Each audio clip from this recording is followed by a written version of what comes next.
back, everybody. It's a Friday. We had 6 inches of snow last night. What do you do on a Friday when it's a snow day? You try to have some fun in it. And the guys were out earlier. They put together this snowman. I won't say it's a great snowman, but they put together this snowman. First off, the snowman has a name. His name is Gary. Gary? I think it's a great Is that Gary with 2 R's? Gary with 2 R's. Okay. Got the color 10 cap on. Yeah. Make sure he's warm because it is a little cold outside. Yeah. Tootsie Rolls for eyes. Tootsie Roll eyes. Nice touch. I'm proud of this, Jamie. It's Now, not the best. I know kids in Springfield did better than me today. We are worried too. There's one of the guys that works here is a little worried that they lost their keys in the snow. So we're honestly worried that the keys are somewhere in the snowman. The keys might be somewhere in Gary. I don't think he's just driving home. We got to keep the snowman together. The other fun thing that you can do is you can have snowball fights, or in this case, we're going to do a little snowball baseball. So Matt, get over there. Come on. 2 pitches. Yep. See if I can strike you out in a couple. Let's see how we do here. You ready, Chief? Just fastball. Oh, miss. Swing and a miss. Ready?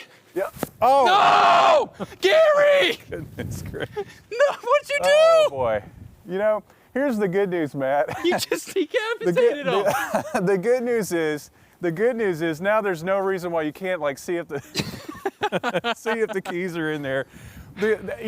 Also more good news. I'm not finding the keys, which is even worse. More good news is there's plenty more snow where that came from. We can start over and build another one.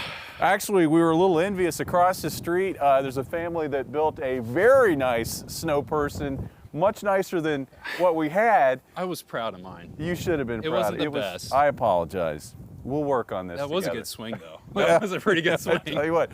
Yeah, I didn't miss on the second try. Hey, let's talk about this forecast here.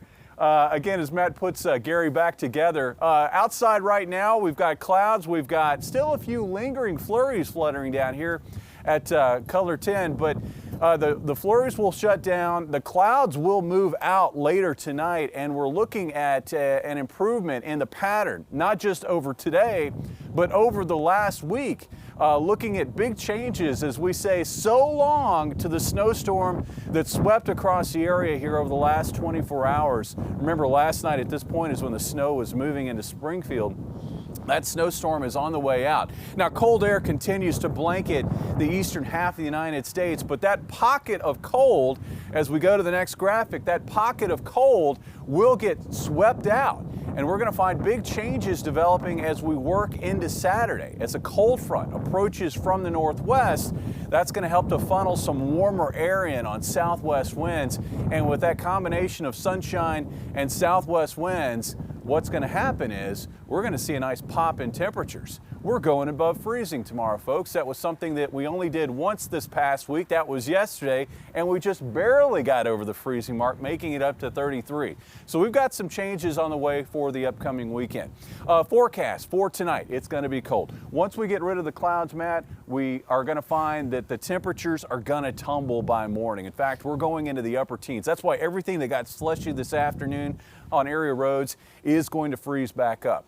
Tomorrow morning, roads are still, it does get better. Roads are still going to be probably slick early on, or at least it's going to be a little rough travel. Once we get into the afternoon, though, I think Mother Nature's really going to help us out by melting off a lot of the snow off of area roads. Highs tomorrow in the low 40s west to upper 30s east. Tomorrow night, not as cold. We'll go below freezing. Looks like lows in the 20s. And then as we get into Sunday, we've got that cold front moving through. I think we're going to see an increase in clouds. So maybe a lot of the day could be rather cloudy. Temperatures a little chillier too in the upper 30s west to low 40s off to the southeast. Pattern changes as we get into early next week. Back to work weather.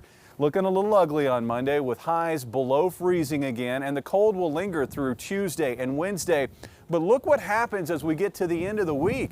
The end of the week will feature a change in the overall pattern across the United States. It becomes more west to east in terms of the flow. That allows milder air to flood the lower 48 as Pacific air moves back across the nation, and that will lead to a big warm-up. Let's show you that 7-day forecast and the improvements that are on the way. Nice finish to it. This will be the warmest day, Matt, that we've had so far in 2025. A week from now, it looks like highs in the 50s. Anything else to add? I'm not done. This is revenge for Gary. No. Steve, back to you. All right. Thanks, guys. Try to have a little fun at work next time.